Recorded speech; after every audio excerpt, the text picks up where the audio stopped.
di awak sia teh aya ruh teh boga lelembutan, tah sia teh ieu teh bakal balik ke alam nu itu.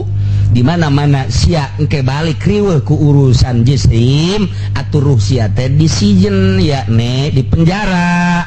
Tah kuari memulaian sok ieu modalna ieu nya aya tafakur, ieu modalna ieu zikir. Sok heula berangkat heula wirid ba'da subuh, wirid ba'da maghrib, wirid penting. Sok heula wirid adalah wirid terus maneh ulah henteu hadir tiap sapoe sakali jeung mama atawa 3 poe sakali atawa saminggu sakali.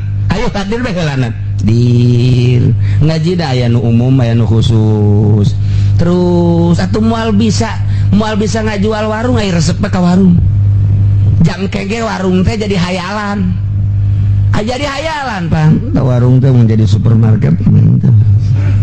Masya Allah. Akarak desa tingkat mun boga 3 tingkat manggagedean ngeunah babari meureun meuli mobil. Teh hayalan-hayalan kos kitu teh ngaganggu karena balikna roh ka ditu. Aduh, ieu boga mberi we mun dijual aja meuli kebo. Meuli sapi. Tah pikiran kos kitu teh ngahalangan roh urang balik ka ditu salamet. Kahalangan kutina kebo tina embe kana kebo. Ieu sekupi ya yang mio ayang robah ya sebenarnya geus kamari tipes Pak kuari ka mio. Aduh, ieu ti mio teh ayang roda 4 aja nu jorege. Tah eta kos kitu.